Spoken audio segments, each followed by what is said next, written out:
pada dasarnya jamaah rahimani wa rahimakumullahu taala, kebanyakannya apa yang nanti oleh anak kita memperlakukan diri kita itu tidak jauh beda dengan apa yang kita perlakukan sekarang terhadap orang tua kita. Bagaimana kita memperlakukan orang tua kita sekarang itu nanti pun akan berimbas kepada bagaimana anak kita nanti memperlakukan diri kita. Kenapa? Karena anak itu belajar dari kita. Ya, ada sebuah kisah seperti ini, kisah suami istri. Suami istri ini sudah memiliki anak-anak. Anak-anak mereka mondok. Suami ini dan istrinya dua-duanya sama-sama bekerja. Dua-duanya bekerja di perusahaan swasta. Mereka punya ibu, ya, si suami ini punya ibu yang sudah sepuh. Awal-awalnya tinggal bersama kedua kakaknya yang putri. Tapi kemudian saat sang ibu itu sehat, ya, bersama dengan mereka senang dengan ibunya tinggal bersama dengan mereka. Ono puri ini soalnya kayak ngomong butuh nih, kan gitu biasanya. Ono puri ini tinggal di rumah bu saat ibunya sehat, gitu ya, nggak sakit, tinggal di rumah bu, gitu ya.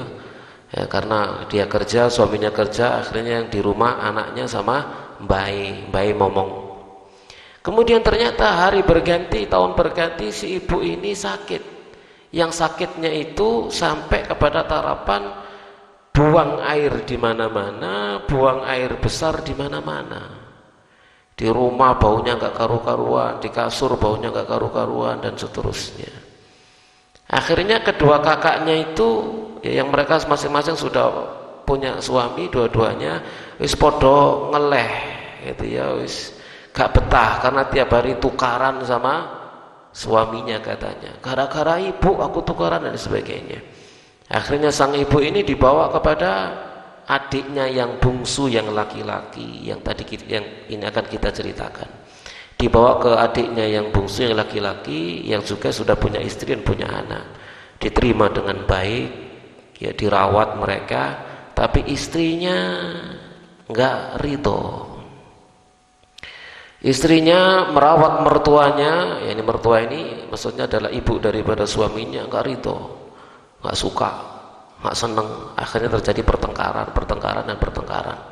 Setiap pulang dari kerja, dua-duanya mendapati air seni berceceran, air kotoran manusia berceceran, baunya menyengat, gak karu-karuan. Nyewa pembantunya bolak-balik keluar masuk karena nggak betah. Di samping sudah sakit seperti itu, ibunya ini tipenya tipe nyocotan. Tipe nyocot, gak cocok wilokno, gak cocok dilokno, kan gitu ya, sudah sepuh itu. Akhirnya nggak ada yang kerasan, nggak ada yang betah. Kemudian terjadi pertengkaran hebat.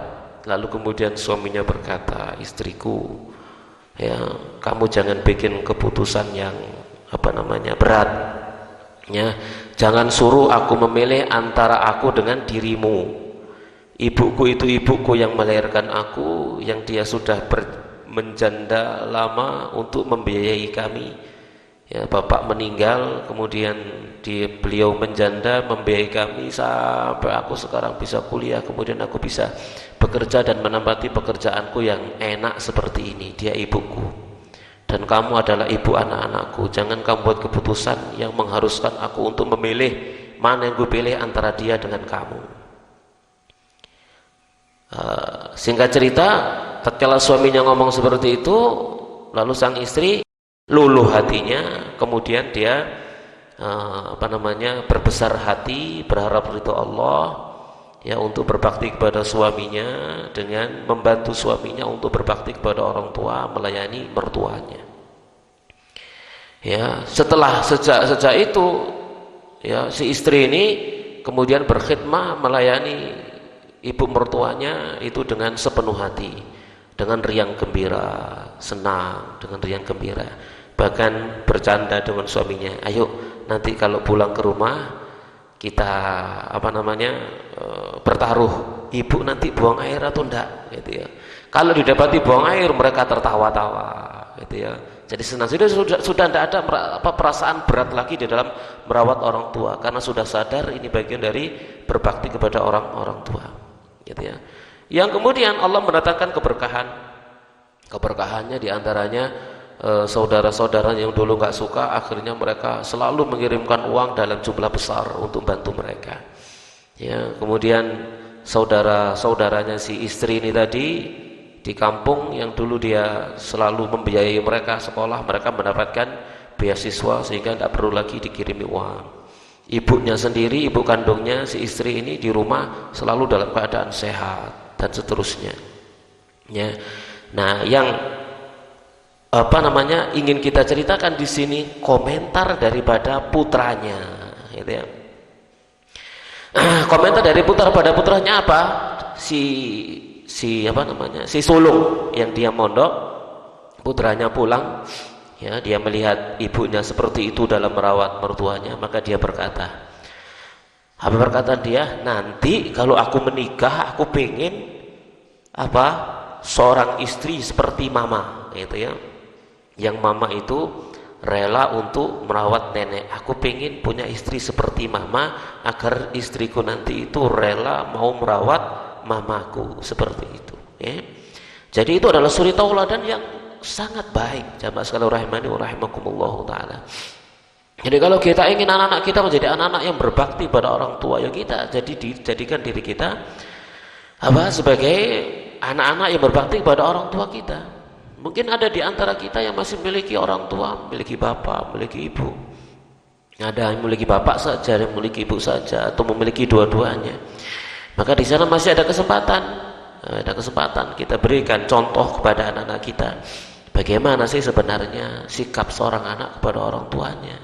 Dikasih contoh, ya, diberikan contoh suri tauladan yang terbaik. Dengan harapan apa? Agar mereka menjadi anak-anak yang saleh dan salehah, yang berbakti kepada kedua orang tuanya. Jamaah sekalian rahimani wa rahimakumullah taala.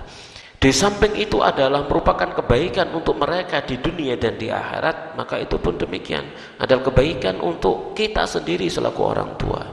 Kebaikan mereka di dunia adalah kebaikan kita juga di dunia. Kebaikan mereka di akhirat pun demikian. Kalau yang menjadi sebab kebaikan mereka di akhirat adalah kita, maka kita pun akan mendapatkan kebaikan mereka di akhirat. Jamaah sekalian rahimani wa rahimakumullah taala. Ini adalah perkara yang sangat-sangat penting.